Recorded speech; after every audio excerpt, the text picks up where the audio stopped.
Ever since graduating, I actually left school early. It was a 4-year program.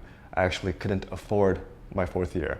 So I was kind of thrown into the industry and found a job.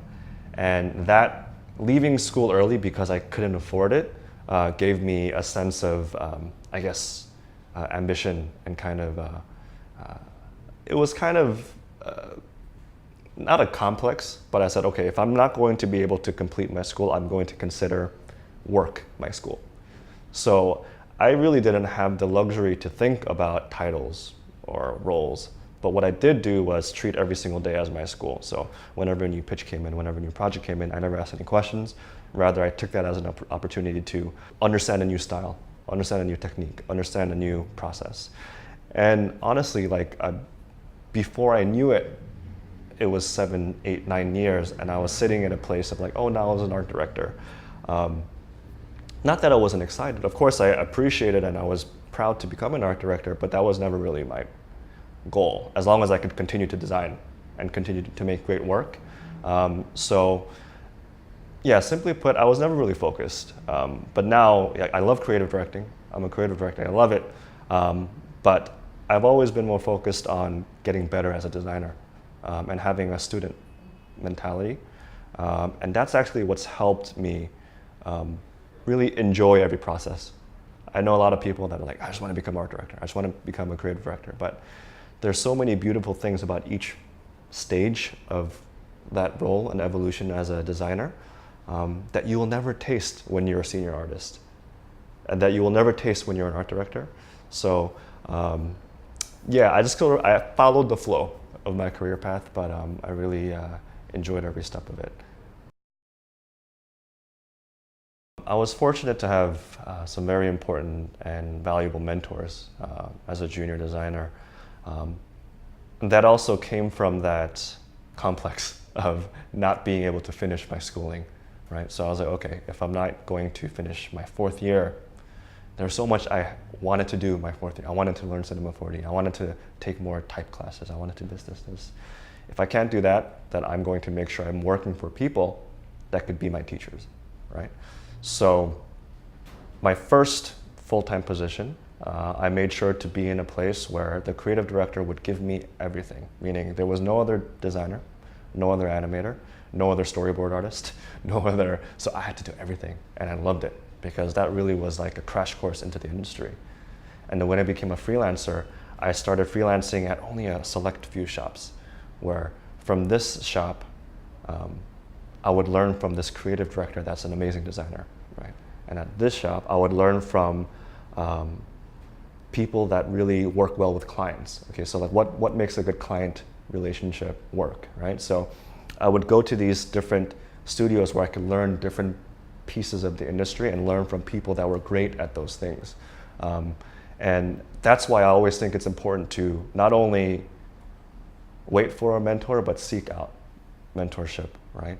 And that's something that I talk to students a lot these days, where in an industry that's so focused on pay and so focused on big titles, what's even more important than that is always having someone that you could learn from.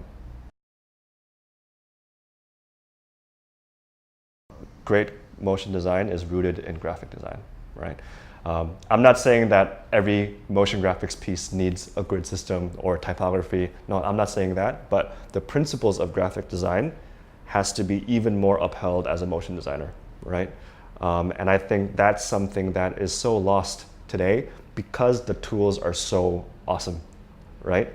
So I think the elements of graphic design are wide, and different things apply to motion design. And the reason that you should really understand all the elements of graphic design is because depending on the motion graphics project, you have to harness different elements, right? Sometimes if it's a mostly 3D world that you're building, you have to have such a nice understanding of composition and space, right? That's more than just X, Y, it's Z as well, right?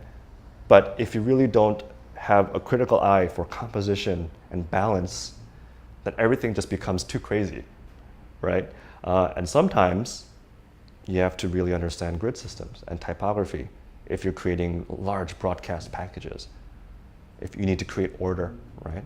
So I do think that I can't say that typography is the most important. I can't say that balance is the most important. I must say that every element of graphic design is important because as motion designers, we get to have fun with so many different styles. So sometimes we have to use this element. Sometimes we have to use this element.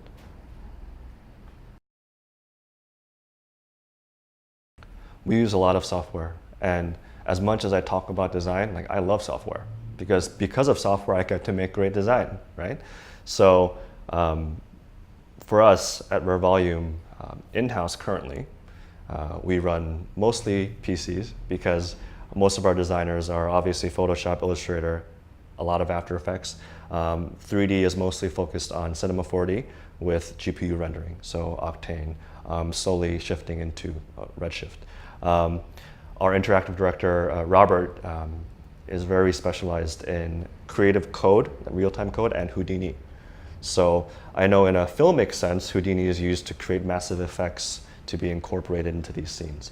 We do that too, but we also use Houdini as a prototyping tool because there's just a level of complexity that Houdini could get that X particles cannot, right? So sometimes I create the elements of my design frames with rough Photoshop and X particles, and a Houdini artist like Robert would take that and become a lot more specific with Houdini. And sometimes it doesn't end there. It then goes into real-time code, and then they build it in code, which makes it fully reactive and really exciting in my opinion, yeah.